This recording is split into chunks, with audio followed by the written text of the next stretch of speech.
ദർശനം ആത്മദർശനം ആത്മദർശനം എന്ന് വെച്ചപ്പോൾ ഇത് 8 ആത്മദർശനം 8 അല്ലേ? സോ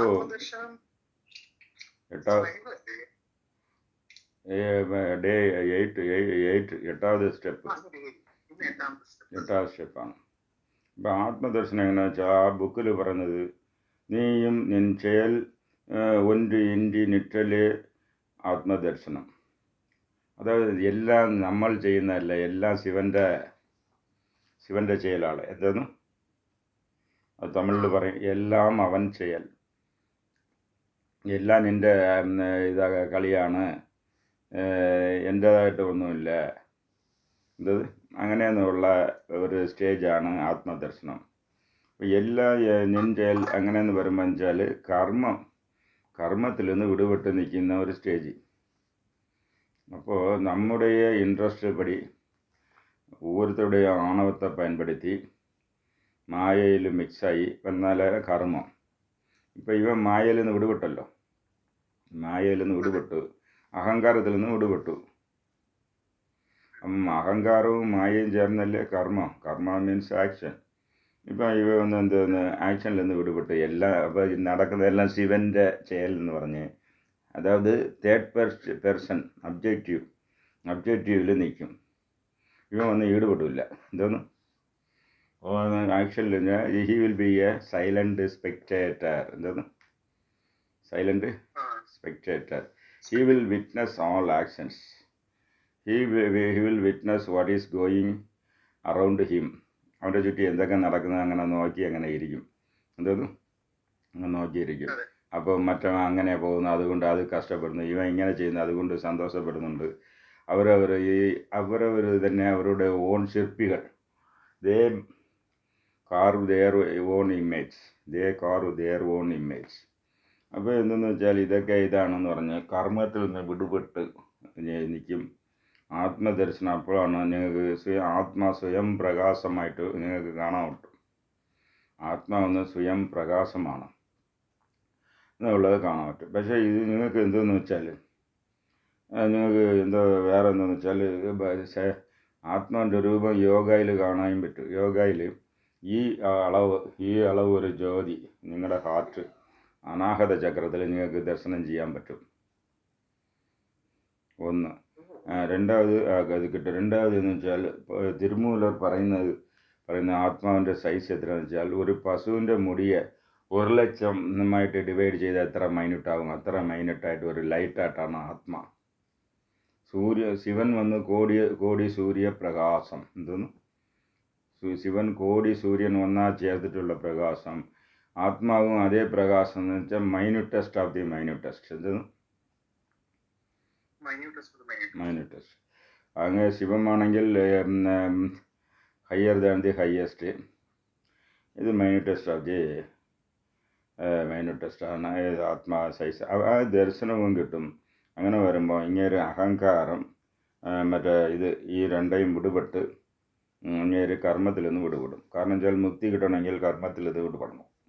ഏത് യോഗിയായിരുന്നാലും ശരി, ഏത് ജ്ഞാനിയായിരുന്നാലും ശരി, കോൺഷ്യസ്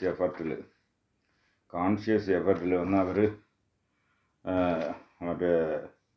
കർമ്മങ്ങൾ ചെയ്യാൻ പാടില്ല. എന്തെന്ന് കോൺഷ്യസ് എഫർട്ടിൽ കർമ്മങ്ങൾ ചെയ്താൽ കർമ്മ അത് വന്ന് ഇതാകുമല്ലോ, റെക്കോർഡാവും. അപ്പോൾ എന്ത് ചെയ്യുന്നു വെച്ചാൽ അവർ വന്ന് അതിൽ നിന്ന് വിടുപെട്ട് നിൽക്കണം. അപ്പോൾ എന്തെന്ന് വെച്ചാൽ അത് തന്നെ നമ്മൾ അങ്ങനെ വിടുപെടണമെങ്കിൽ നേരത്തെ നമ്മൾ നോക്കിയിട്ടുണ്ട്. എന്ന് വെച്ചാൽ ഡിസ്പാഷനേറ്റായിരിക്കണം. ഡിസ്പാഷനേറ്റായിരുന്നാൽ മാത്രമേ അതിൻ്റെ പേര് നടുവ് നിൽക്കുന്നെന്ന് പറഞ്ഞാൽ നിങ്ങൾ വന്ന് എന്തോന്ന് പറയും, നടുവ് നിൽക്കൽ എന്ന് പറഞ്ഞാൽ ഒരു ജഡ്ജി വന്ന് എങ്ങനെ മൈൻഡ് സ്റ്റേബിളായി അതേമാതിരി ആത്മാവെന്ന് അങ്ങോട്ടും ഇങ്ങോട്ടും ചെയ്യാതെ കറക്റ്റ് ഉള്ള ജ്ഞാനത്തെ, അതായത് ജ്ഞാനം എന്ന് പറയുന്നത് സച്ച് ചിത്ത് ആനന്ദം അങ്ങനെയെന്ന് പറയുമ്പോൾ സച്ച് എന്ന് വെച്ചാൽ ട്രൂത്ത്. ചിത്ത് അത് നിങ്ങളുടെ നോളജ് കൊണ്ട് അറിയുമ്പോൾ ആനന്ദം. ഓ സത്യാവസ്ഥ അറിഞ്ഞു, ഓക്കെ. അപ്പോൾ ദേഷ്യപ്പെടില്ല, എന്തോന്ന് ദേഷ്യം വരില്ല, എല്ലാத்தைയും വെറുതെ നോക്കി അഡീഷണൽ ആക്ഷനിൽ ഈടുപെടില്ല. ആ സ്റ്റേജാണ്. ഇപ്പോൾ ആത്മദർശനം കഴിഞ്ഞിട്ട് എന്തോന്ന് ഇപ്പോഴാണ് ശിവയോഗം പഠിക്കാൻ പോകുന്നത്. അപ്പോൾ ശിവയോഗം സച്ച് സിത്ത് ആനന്ദം. സച്ച് എന്ന് വെച്ചാൽ ട്രൂത്ത്, സിത്ത് എന്ന് വെച്ചാൽ when to know that is ആനന്ദ. എല്ലാത്തിൻ്റെ ബാക്കിലുമുള്ള എല്ലാത്തിൻ്റെ പുറകിലുമുള്ള സത്യത്തെ അറിഞ്ഞാൽ അവർ ഒന്ന് കണ്ടൻറ്റഡായി ജീവിക്കും, ഡിസ്റ്റർബ് ആവില്ല. നിങ്ങളുടെ അമ്മ ദേഷ്യപ്പെട്ടു, നിങ്ങൾ തിരിച്ച് ദേഷ്യപ്പെടുന്ന പോലെയായിട്ട് എന്തിനാണ് ദേഷ്യപ്പെട്ടു എന്നുള്ളത് അനലൈസ് ചെയ്യുമ്പോൾ നിങ്ങളതിന് റീസൺ അറിഞ്ഞാൽ നിങ്ങൾക്ക് തിരിച്ച് ദേഷ്യം വരില്ല. അതാണ് ഇതേമാതിരി ടു നോ ദ, അതായത് ഇംഗ്ലീഷിൽ സിമ്പിളാണ് പറഞ്ഞത്, to know the secret truth behind everything. എന്തോന്ന് to know the truth behind everything. അതാണ് അത് സിമ്പിൾ അണ്ടർസ്റ്റാൻഡിങ് പർപ്പസിനുള്ളത്. അപ്പോൾ ഇപ്പോൾ ശിവയോഗത്തിന് പോവുകയാണ്.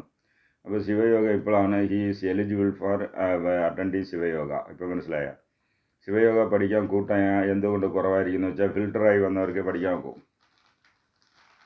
ഫിൽട്ടറിങ് ഇല്ലാതെ എല്ലാവർക്കും വന്ന് അത് അപ്പോൾ വന്ന് ഈ എലിജിബിലിറ്റി ഇതാണ് ആത്മബോധം വന്നവർക്കും ആത്മദർശനം വന്നവർക്കും ആണ് ഇത് കിട്ടുന്നത്. അപ്പോൾ ശിവയോഗ എന്ന് പറയുമ്പോൾ നിങ്ങൾക്ക് അറിയാം, ശിവയോഗത്തിൽ അഷ്ടാംഗയോഗവും പാർട്ട് ഓഫ് ശിവയോഗ. അതുപോലെ കേസരി യോഗ,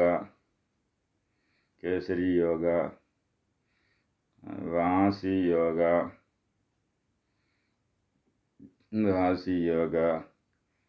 അമരിധാരണ എന്ന് പറഞ്ഞാൽ എനർജി ട്രാൻസ്മ്യൂട്ടേഷൻ യോഗ. അത് ഇവിടെ നിന്ന് ഇപ്പോൾ ചൈനയിൽ പോയി നല്ല ഡെവലപ്പ് ആയിക്കൊണ്ടിരിക്കുന്ന എനർജി ട്രാൻസ്മ്യൂട്ടേഷൻ യോഗ. അടുത്തത് എന്തെന്ന് വെച്ചാൽ ചന്ദ്രയോഗ, കായകൽപ്പ യോഗ, ശക്തിപാത് യോഗ. ഇതെല്ലാം ശിവയോഗങ്ങളുണ്ട്. അപ്പോൾ ഇതിൻ്റെ ഡയറക്റ്റ് പ്രാക്ടീസാണ് ചക്ര ആക്ടിവേഷൻ യോഗ. നിങ്ങൾ അടുത്തത് ചെയ്യേണ്ടത് ചക്ര ആക്ടിവേഷൻ യോഗ സ്റ്റാർട്ടിങ്. അപ്പോൾ അതാണ് first level, to cleanse your ആധാരാസ്, to balance your vata pitta kapha and cleanse your സപ്തധാതുസ്. വാദപിത്ത കഫ നോർമലായിരുന്നാലേ യോഗയിൽ ജയിക്കാൻ പറ്റും. കഫം കൂടുതലുള്ളവർക്ക് യോഗയിൽ റിസൾട്ട് കുറവാണ് വരും. പിത്തമുള്ളവർക്ക് നോർമൽ, വാദം അധികമുള്ളവർക്ക് കൂടുതൽ റിസൾട്ട് വരും. നിങ്ങൾക്ക് ബോഡി വെയിറ്റ് എത്ര? ബോഡി വെയിറ്റ് കൂടിയായിരുന്ന കഫത്തിൻ്റെ അംശം കൂടുതൽ. അപ്പോൾ നിങ്ങൾ ചക്ര ആക്ടിവേഷൻ യോഗയിൽ കൂടെ വെയിറ്റ് കുറയ്ക്കാം. അതുപോലെ കഫത്തെ കുറയ്ക്കുന്ന തിപ്പിലി, വെള്ളമുള്ളിയൊക്കെ നിങ്ങൾ ആഹാരത്തിൽ കൂടുതൽ ചേർക്കണം, കഫത്തെ കുറയ്ക്കാനുള്ളത്. അത് കുരുമുളക്, ഇത് മൂന്നും ആഹാരത്തിൽ കുരുമുളക്, വെള്ളമുള്ളി, മറ്റേ തിപ്പിലി, ഇതൊക്കെ വന്ന് ആഹാരത്തിൽ ചേർത്ത തൂതുവള ഇങ്ങനെ ഉണ്ട്. ഇതൊക്കെ ചെയ്യുമ്പോൾ കഫം കുറയുമ്പോൾ ബോഡി വെയിറ്റ് കുറയും. പിന്നെ ചക്ര ആക്ടിവേഷനിൽ കൂടെ വെയിറ്റ് റിഡക്ഷൻ ടെക്നീക്സ് ഉണ്ട്, അത് ഞാൻ പറയാം. ഇങ്ങനെ ശിവയോഗങ്ങൾ നിങ്ങൾ ഇപ്പോൾ ആണ് you are fit for doing ശിവയോഗം. ഓക്കെ.